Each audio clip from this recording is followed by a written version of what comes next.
Lucas, capítulo 7, versículos 36 a 50 diz: Convidou um dos fariseus para que fosse jantar com ele. Jesus, entrando na casa do fariseu, tomou lugar à mesa. E eis que uma mulher da cidade, pecadora, sabendo que ele estava à mesa, na casa do fariseu, levou um vaso de alabastro com unguento. E estando por detrás aos seus pés, chorando, regava-os com suas lágrimas e os enxugava com os próprios cabelos, e beijava-lhes os pés e os ungia com unguento. Ao ver isto, o fariseu que convidara disse consigo mesmo: Se este fora profeta, bem saberia quem e qual é a mulher que lhe tocou, porque é pecadora. Dirigiu-se Jesus ao fariseu e lhe disse: Simão, uma coisa tenho a dizer-te. Ele respondeu: Dize-a, mestre. Certo credor tinha 2 devedores. Um lhe devia 500 denários e o outro 50. Não tendo nenhum dos dois com que pagar, perdoou-lhes a ambos. Qual deles, portanto, o amará mais? Respondeu-lhe Simão: Suponho que aquele a quem mais perdoou. Replicou-lhes: Julgaste bem. E voltando-se para a mulher, disse a Simão: Vê esta mulher? Entrei em tua casa e não me deste água para os pés, esta, porém, regou os meus pés com lágrimas e os enxugou com seus cabelos. Não me deste ósculo, ela, entretanto, desde que entrei, não cessa de me beijar os pés. Não me ungiste a cabeça com óleo, mas esta, com bálsamo, ungiu os meus pés. Por isso te digo: perdoados lhe são os seus muitos pecados, porque ela muito amou. Mas aquele a quem pouco se perdoa, pouco ama. Então disse a mulher: Perdoados são os teus pecados. Os que estavam com ele à mesa começaram a dizer entre si: Quem é este que até perdoa pecados? Mas Jesus disse à mulher: A tua fé te salvou. Vai-te em paz.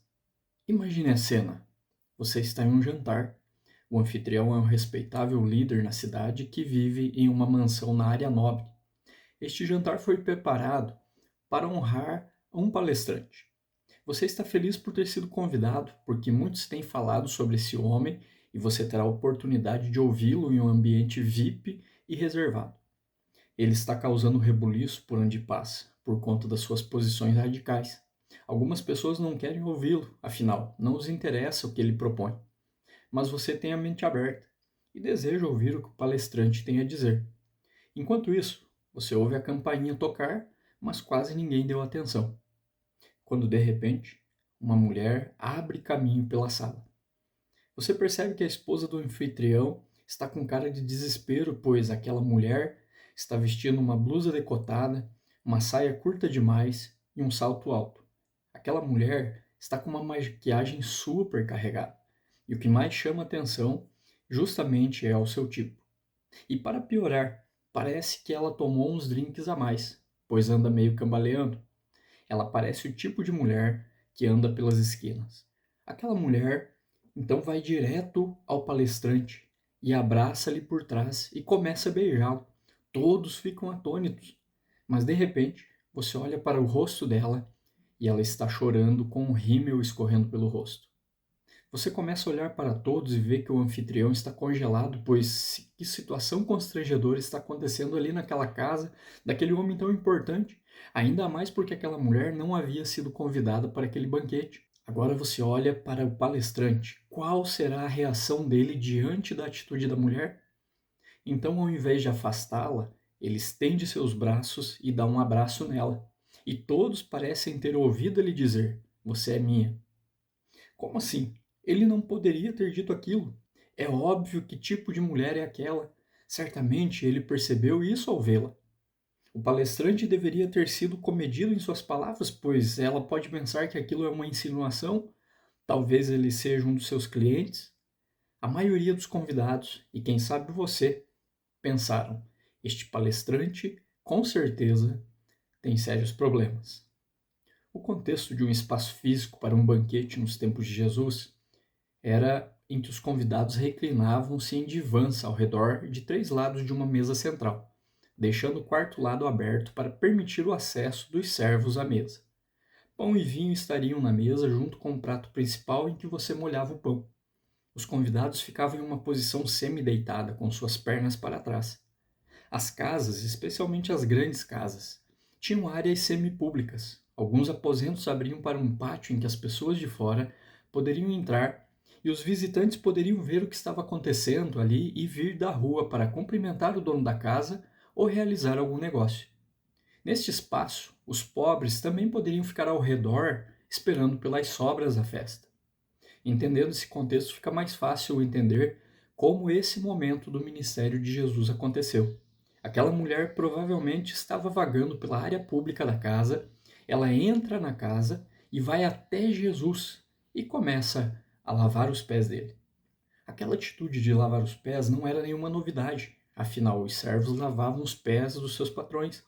A questão toda envolvida nesse momento é que aquela casa era a casa de um importante líder religioso, um fariseu que prezava pela pureza cerimonial, os quais também não se envolviam com pessoas consideradas impuras, como aquela mulher, por exemplo.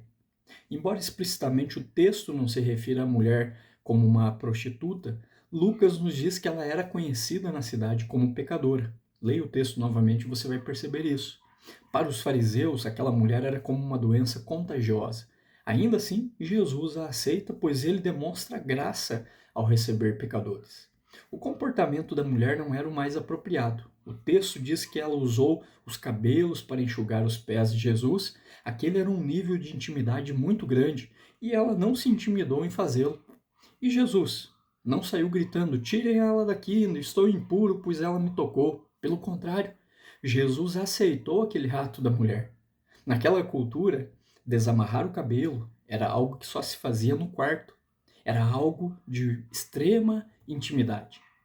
Então, há no texto uma sugestão de que aquela mulher estivesse tratando Jesus como um de seus clientes, pois possivelmente era a única maneira que ela conhecia no momento para demonstrar amor por Jesus, já que o relacionamento que ela havia tido até agora com homens era daquela forma. Veja os detalhes do texto. Ela trouxe perfume, beijava os pés de Jesus e usava seus cabelos para secar suas lágrimas. O comentarista do Novo Testamento, Joel Green, ele diz: tudo nessa mulher é errado. Ela não pertence àquele lugar e as suas ações são inapropriadas em qualquer contexto para alguém como Jesus. Mas Jesus não a interrompe, ele não faz nada. Jesus reconhece os atos da mulher como algo verdadeiro. Ele reinterpreta o que ela faz como um ato de amor, ao invés de um ato erótico. Jesus não a interrompe, mesmo que sua reputação esteja em risco. Veja o que o fariseu anfitrião diz: se este homem fosse profeta, saberia quem o está tocando e que espécie de mulher é ela, pois é uma pecadora. Da mesma forma como Jesus foi acusado de ser amigo de pecadores, no capítulo 5 de Lucas, como poderá se defender agora diante da aceitação desse ato dessa mulher pecadora?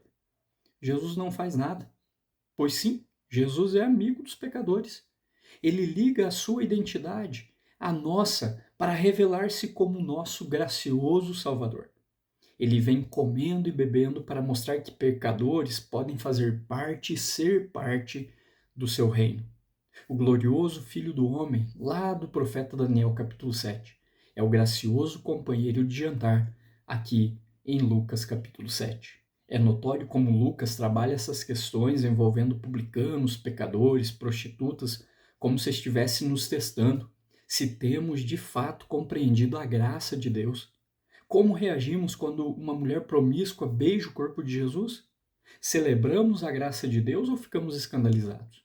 Sim, a graça de Deus é constrangedora. Ele escolhe aqueles que não merecem, aqueles que não poderiam jamais tocar em Jesus. Frequentemente, nossos instintos são de nos afastar e manter certa distância de pessoas marginalizadas. Constantemente queremos somente a presença e a aproximação de pessoas boas. Mas o Filho de Deus comeu com estas pessoas, gente que especialmente os religiosos fariseus consideravam ninguém queria por perto. Jesus permitia que seus pés fossem beijados por essas pessoas.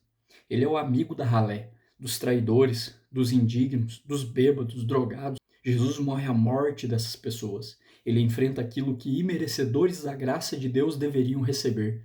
Ele é pendurado no madeiro para trazer salvação aos desvalidos e repudiados, para mim e para você. Então vemos nesse texto não somente Jesus recebendo uma pecadora, mas uma pecadora recebendo a maravilhosa presença e pessoa de Jesus, coisa que o anfitrião daquela casa não tinha feito.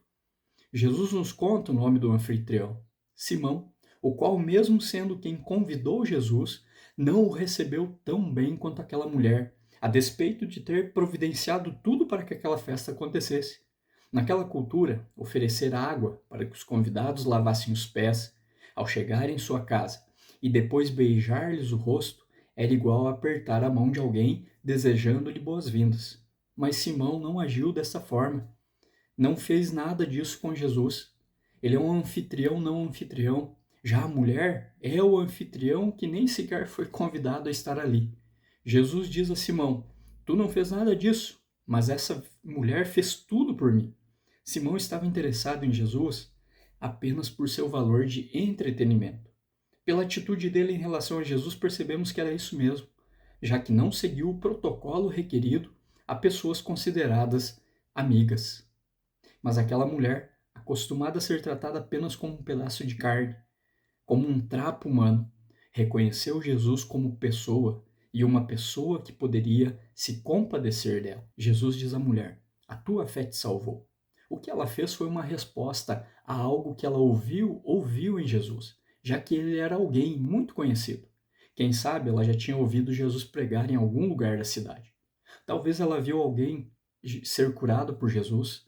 Textualmente, não sabemos o que a levou a estar ali naquela festa, mas textualmente sabemos que algo motivou aquela mulher a vir até Jesus e, em reconhecimento de quem ele era, prostrar-se aos seus pés, como um servo ficava aos pés de seu senhor. Diante da indagação das pessoas que estavam à mesa com Jesus, quem era aquele convidado que se auto-intitulava perdoador de pecados? Pois Jesus havia dito para ela que seus pecados estavam perdoados. Jesus ainda falou que ela tinha fé verdadeira nele e, portanto, que seguisse a sua vida em paz. O pecado é algo que torna o ser humano inimigo de Deus.